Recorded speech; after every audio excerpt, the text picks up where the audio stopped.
Hi guys, welcome to today evening's broadcast, and thank you IYAP for joining me on this. So my name is Dr. Siddhartha. By profession, I'm an economist and a financial economist and a tech entrepreneur. But these days, I've been entrusted with the task of chairing the digital and the fundraising local donor relationships at the Sri Lanka Red Cross Society.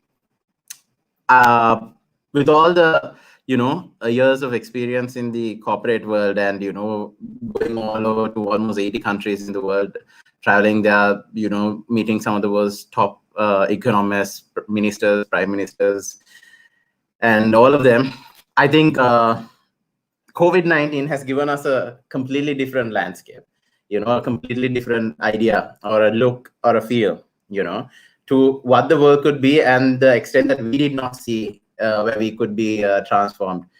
So I thought it was best to share, since most of the speakers spoke about human rights, spoke about social psychology, management, control, anger management, unity, collaboration. I thought, to bring my expertise of economic affairs and economic challenges. So I think lots of people don't understand why this is called a pandemic. Okay, so I thought initially to start off with, let's define what a pandemic is. The entire world is impacted with COVID-19. Okay, so that's a pandemic where everyone it's on the same boat, it's on the same plane. Everyone is suffering, everyone is impacted, everyone is facing the exact same thing you and I are suffering, being inside a cage, being inside home, and struggling to get out of, curfew zones.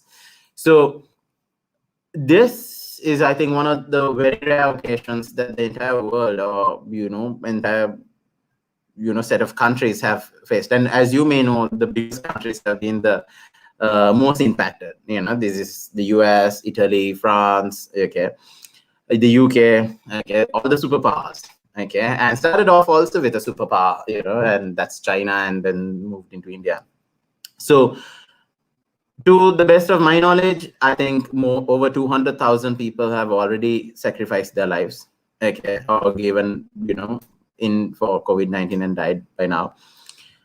Just to give you kind of a recap, PricewaterhouseCoopers released a article that spoke about, the economic cost or the cost to the world has been estimated about roughly 2 to 4 trillion US dollars.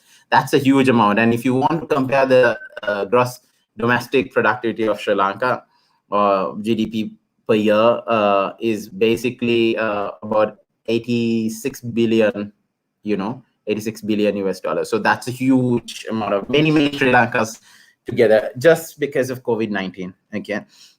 But let's look at what are the kind of challenges or, what are the kind of new views that we have seen because of this.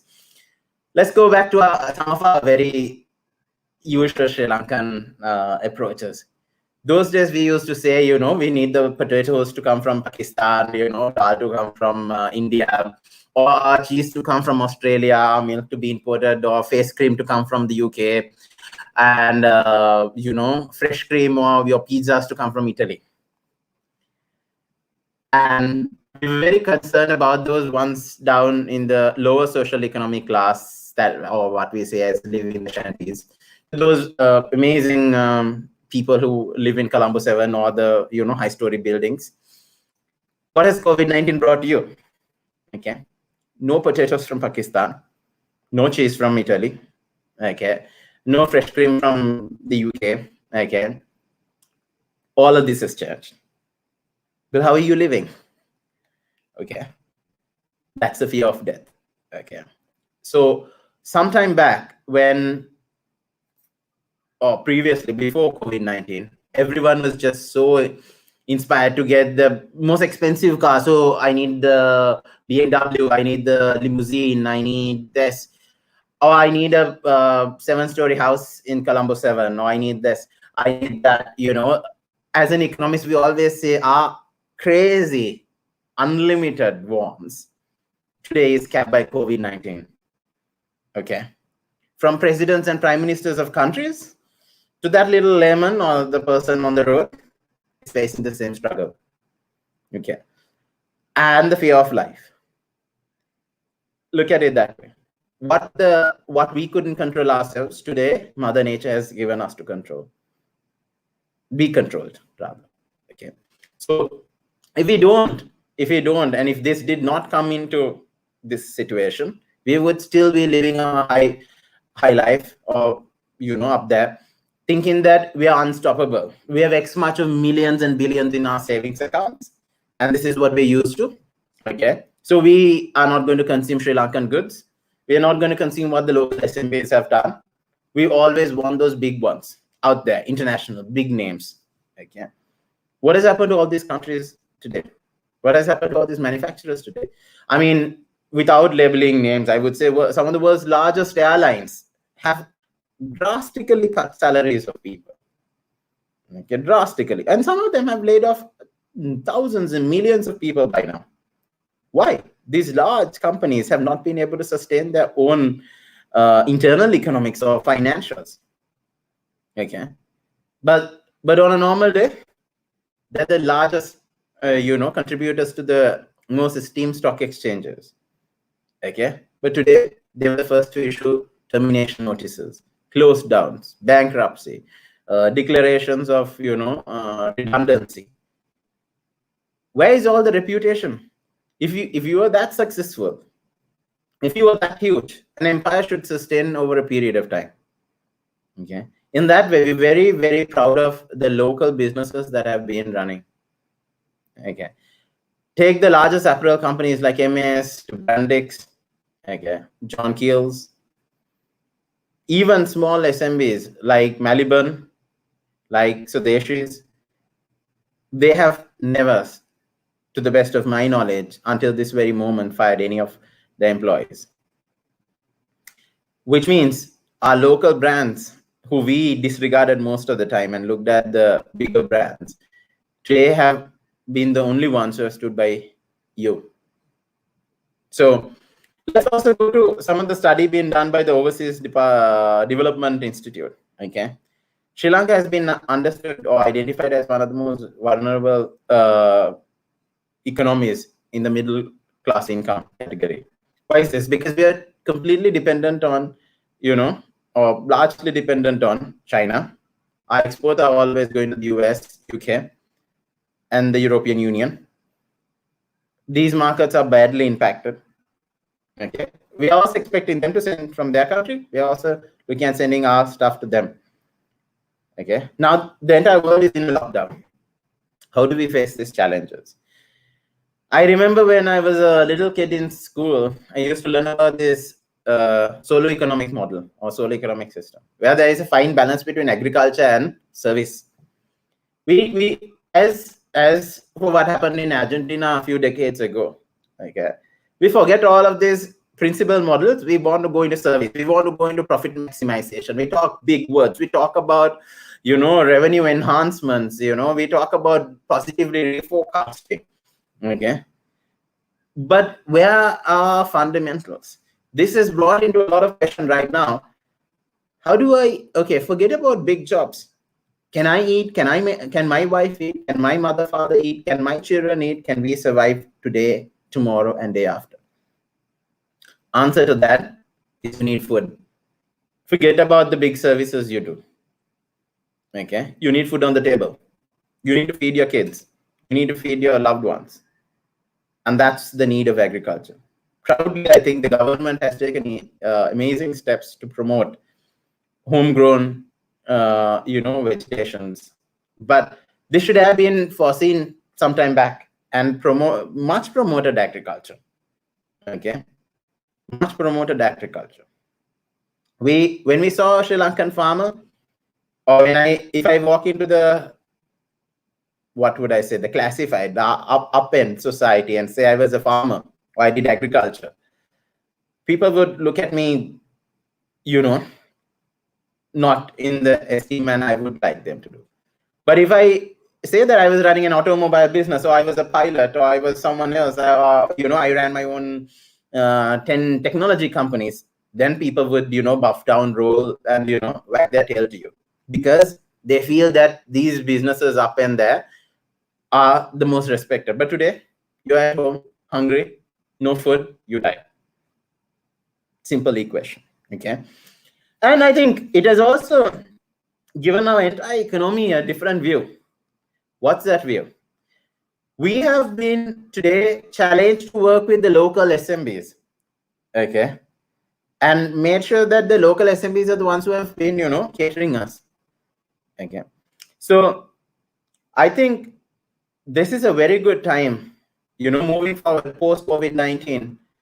Every one of you all appreciate Sri Lanka, appreciate your country, wherever you live. Because at the end of the day, what you grow, what your country has is what you have at the, at any point.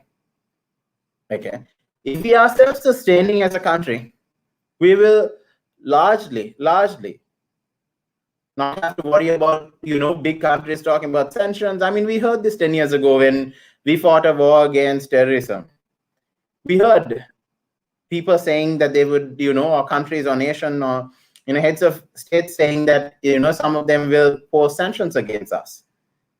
We don't have to be worried when we are less, dependent. Even to be more advanced, be self-sustaining. Have your own garden with your own basic needs that you require. Okay. I see lots of people running for turmeric in Sri Lanka now. Basics.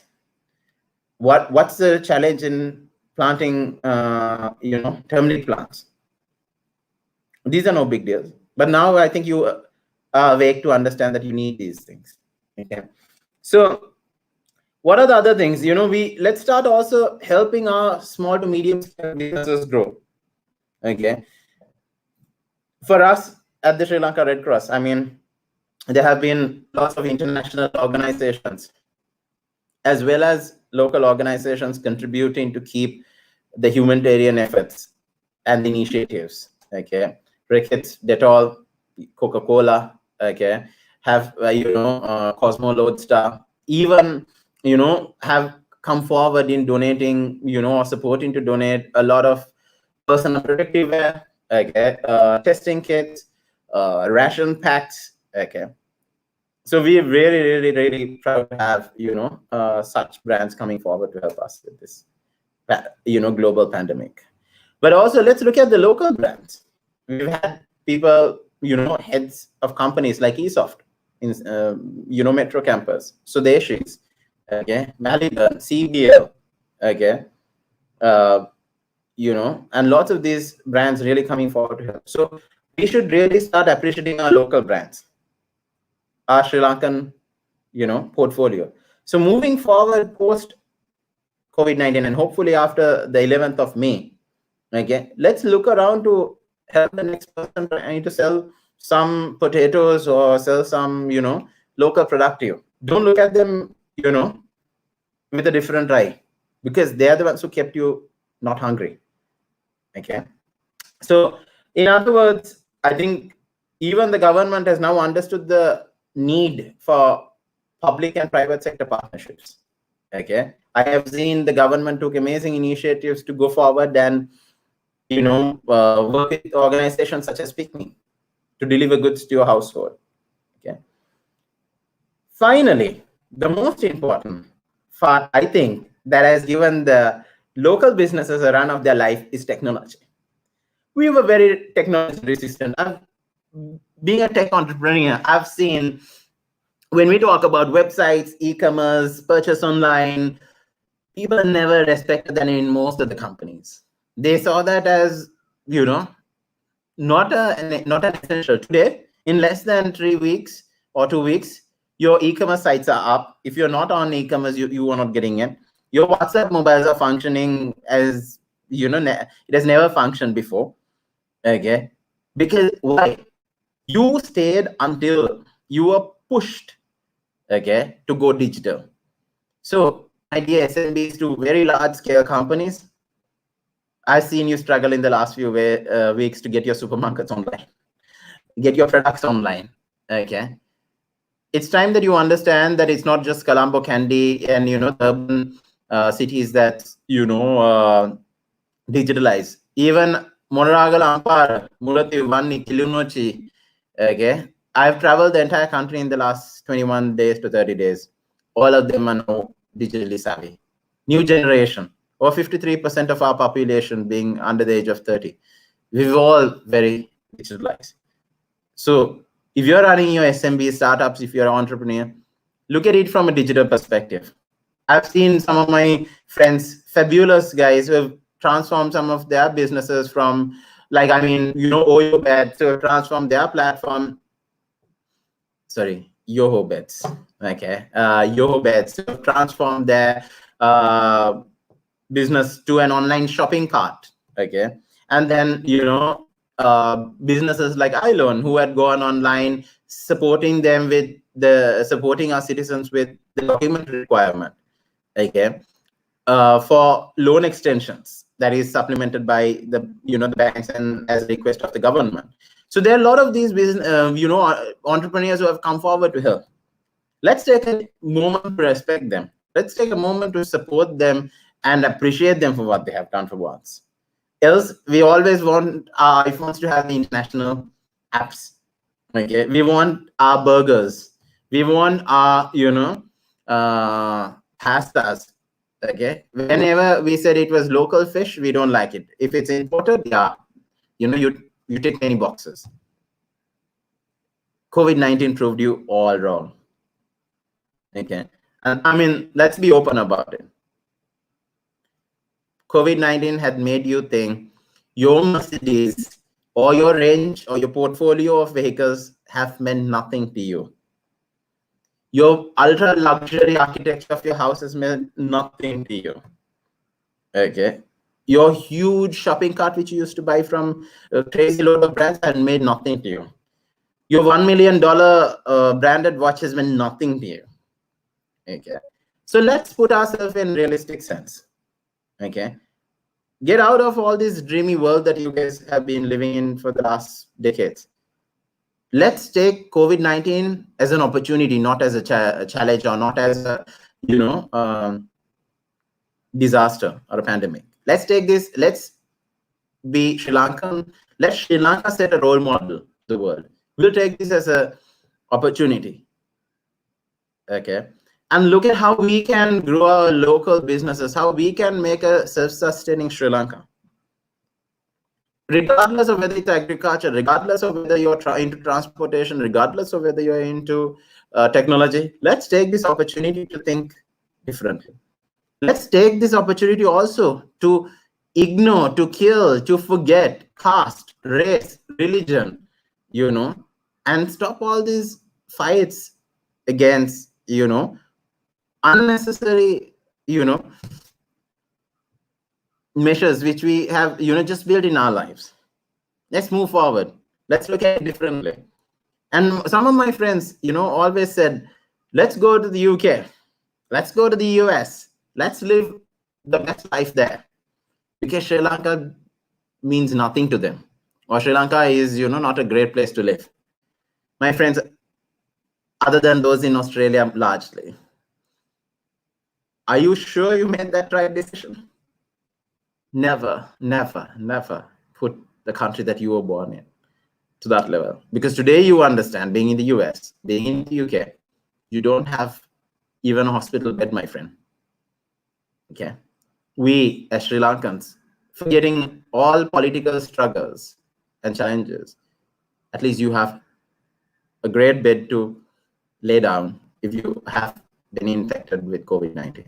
You have an amazing, we scold the crap out of our doctors, but you have an amazing group of doctors who are fighting their lives at the front line. You have an amazing bunch of, recently I saw how people are insulting our Triforces, and they, call, the police when you see Triforces people coming closer to you. Remember, they saved you from terrorist attacks. They saved you from Easter attacks. They are also putting their life. They did not get COVID-19 by trying to fight for their lives. They got COVID-19 by trying to save you.